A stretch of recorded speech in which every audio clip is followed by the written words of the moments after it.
ራሳችሁን ባረጋጋችሁ ቁጥር አጥፍታችሁ ማሰብ ትጀምራላችሁ። ራሳችሁን ማሻሻል ላይ እንጂ ማንነታችሁን ለማረጋገጥ በመጣል ላይ ጊዜያችሁን አታባክኑ። ሁለት ነገሮች ማንነታችሁን ያሳውቃሉ። ምንም በሌላችሁ ጊዜ ያላችሁ ትዕግስት እና ሁሉ ነገር ባላችሁ ጊዜ ደግሞ ለነገሮች ያላችሁ አመለካከት። አንዳንድ ሰዎች እንደ ደመና ናቸው። ሲጠፉ ቀኑ ደስ የሚል ይሆናል። የተሻለ ማንነታችሁ ላይ ለመድረስ ራሳችሁን ግፉ። ምክንያቱም ማንም ሰው ለእናንተ ሲል አያደርገውም። ነገሮች ዘላቂ ከመሆናችሁ በፊት በግላችሁ መያዝን ልመዱ። ስለ ሰው ከሚያወሩ ሰዎች ይልቅ ስለተለያዩ ሐሳቦችና እቅድ ከሚያወሩ ሰዎች ጋር ጊዜህን አሳልፍ። ለአእምሯችሁ ሰላም ትልቅ ዋጋ ስጡ። ከኋላህ ያለውን ነገር መያዝህን እስካላቆምክ ድረስ ከፊት ለፊት ያለውን ነገር ላይ ለመድረስ አትችልም። በጣም ጎበዝ መሆን ከፈለክ መጥፎ ነገሮችን እንዴት አድርገህ እንደምትይዝ ማወቅ ያስፈልጋል።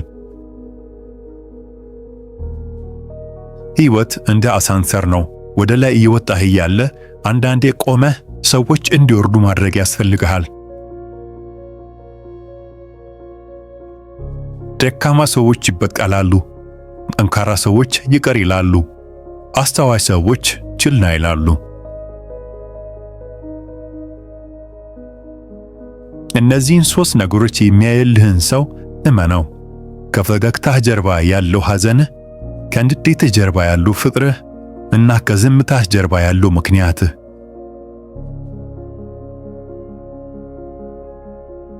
አለመኖርህ ተጽዕኖ ለማያደርግባቸው ሰዎች መኖርህም ለውጥ አያመጣላቸውም።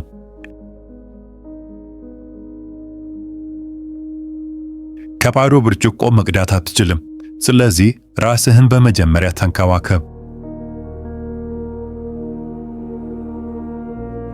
ያለ በቂ ምክንያት ነገሮችን ነገ አድርገዋለሁ ብሎ ማሸጋገር የግል ድክመት ነው። ገደብ አለማበጀት ንቀትን ይጋብዛል። ለስኬት በጣም አስፈላጊውና ብቸኛው ፎርሙላ ከሰዎች ጋር ተቻችሎ መኖር እንዴት እንደሚቻል ማወቅ ነው።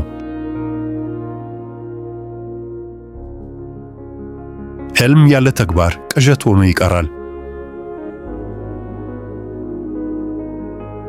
የምትሄድበት አቅጣጫ ከምትሄድበት ፍጥነት ይልቅ የበለጠ አስፈላጊ ነው። ከእናንተ በታች መሆን ያለበት ስራችሁ ሳይሆን አጉል ኩራታችሁ ነው። ከማይረባ ጓደኛ ጋር ከመሆን ብቻ መሆን ይሻላል። ጭንቀት እንደሚወዛወዝ ወንበር ነው። ስራ ይሰጣችኋል፣ ነገር ግን የትም አትደርሱም። የሚያሳዝነው የህይወት ገጽታ ቶሎ እናረጃለን፣ ጥበብን ግን ዘግይተን እናገኛለን። ድፍረት ተነስቶ ለመናገር ብቻ ሳይሆን ቁጭ ብሎ ለማዳመጥም ያስችለናል። ሁሌም ከባዱ ክፍል የመጀመሪያው ክፍል ነው። አንድ ሮኬት 90% ነዳጁን የሚያጣው ለመብረር ሲነሳ ነው። ከጊዜያችን በላይ ምንጊዜም ውድ የሆነው ነገር አብረን የምናሳልፈው ሰው ማንነት ነው።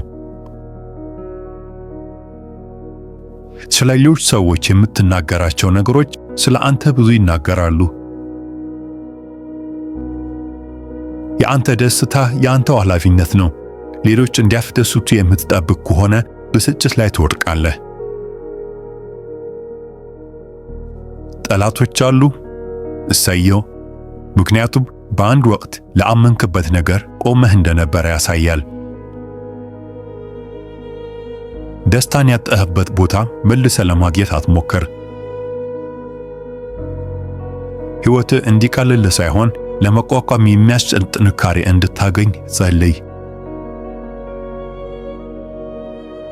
የመስጠት ባህሪ ካለ ገደብ ማበጀትን ልመድ። ምክንያቱም ተቀባዮች ገደብ የላቸውም። ጥሩ ሰው ሁን፣ ነገር ግን ሌሎች ሰዎች እንዲያውቁልህ ለማስረዳት ብለህ ጊዜህን አታባክን። አንድ ነገር ከባድ ሆነ ማለት በጭራሽ የማይቻል ነገር ነው ማለት አይደለም። ቃልን ለመጠበቅ ዋናው መንገድ መጀመሪያውኑ ቃል አለመግባት ነው።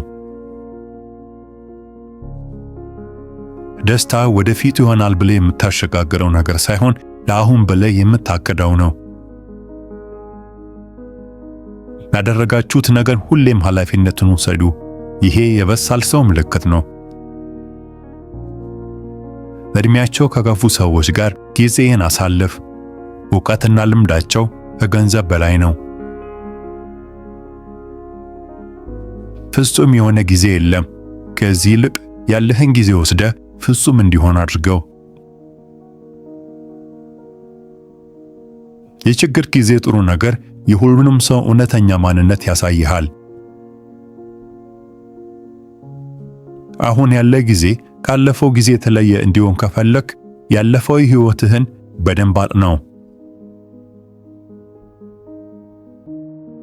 በሕይወት ታሪክን ስትጽፍ እስክሪብቶን ሌላ ሰው እንዲይዝ አታድርግ። ሰዓት ጊዜን ያሳየናል፣ ጊዜ ደግሞ የሰው ማንነት ያሳየናል። ምን እንደሚናገሩ ማወቅ አዋቂነት ነው። መቼ እንደሚናገሩ ማወቅ ደግሞ ብልህነት ነው። የምትወዱትን ነገር ማግኘት ካልቻላችሁ ያገኛችሁትን ነገር መውደድ ተማሩ። የአንተ ማንነት የሚለካው ሕይወት ላይ በተፈጠሩ ነገሮች ሳይሆን ለተፈጠሩት ነገሮች በምትሰጠው ምላሽ ነው።